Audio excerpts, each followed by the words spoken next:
This part of the presentation just goes through the explanation of a few questions that you might like to use with your organisation when trying to understand the capability and maturity in strategy delivery.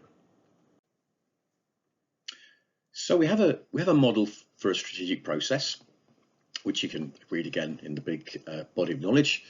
We have looked at a framework for an organisation and how it can cascade those objectives and sub-objectives throughout its structure, and that looks complicated and difficult to set up and manage. And we've got some evidence from various sources which suggests strategy delivery is difficult. But where are the areas of difficulty? Where might we look to discover our issues and solve the problems? There are many. In the big work that we've done, these are roughly the areas we've worked with people on. The first one there, clarity and communications, should be quite straightforward, making sure that strategy is clear and it's well communicated. The second one relates to cascade of objectives and sub-objectives and the establishment of clear accountability and their ongoing managing that accountability. There's prioritization and enablement. If objectives aren't prioritized, how do we decide where we deploy leadership time, funds and resources and make that commitment to an accountable person so they can be held fairly accountable whilst being enabled. The penultimate challenge there is around control, agility and integration. Can we keep on top of progress? Can we change our mind and pivot between things as priorities shift? And do we have all this joined together so that we can see impacts and choices very simply and clearly? And of course, underpinning all this, do we have the information capability and the data sources to allow us to make decisions quickly and easily? There are many challenges that we need to address. So let's explore what your experiences are in some of these areas.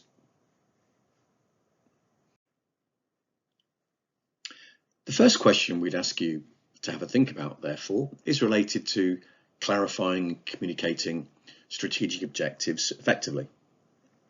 What might guide you in your response are comments on your situation like, do you have a clear purpose, vision and strategy?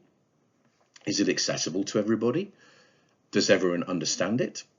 And is it agreed? So is the strategy clear? Has it been communicated effectively? The second question area is related to cascading strategy into actionable sub-objectives with establishment of clear accountability. Some of the things you might comment on from your situation include, is there a clear cascade of objectives and sub-objectives? Does everyone understand what this breakdown is and what their part to play is? Is it clear who is accountable for each objective and sub-objective? Have the workloads required to achieve those objectives been defined and clearly agreed and understood? And do the work or do workloads try to find objectives to align to? Do you have projects that are seeking to align to strategic objectives, or do you have strategic objectives defining your projects? The third topic we'd ask you to comment against is related to prioritising objectives to optimise resources, leadership time and funding. So, is it clear in your organisation how relatively each objective is prioritised? Can you see the priority for each of the objectives that you're working on? Are you clear on for the accountable people for those objectives? Have they been empowered with the leadership time, funds and resources in line with the priority of their objectives? Is there a high priority objective with not very much resource assigned? And similarly, is there a tiddler of an objective that seems to be sucking in everyone's time? And the tough question, prioritization, are you systematic about it? Or is it a constant ongoing battle, an emotional emotion-laden squabble that seems to keep everyone occupied. The next topic we're going to ask you to comment on is about monitoring progress and performance through integrated governance. Some guidance points. Do your objectives have related key results that can give you a measure of the progress towards that objective? Or do you measure progress towards your objective by measuring the tasks that you've done along the way? Interesting question. The dependencies that you have between objectives, are those lines of accountability clear? Do we know which other areas we're dependent upon to achieve our objective? And can we hold people to account for helping us to be accountable as well? In progress sessions, do you focus on the now, as in, do you focus on progress towards the objective, or do you talk about completion of the tasks? Which is it that gets your management time? Please comment away. The last topic we would ask you to comment on is about providing the data necessary for quick decision making. A few pointers here.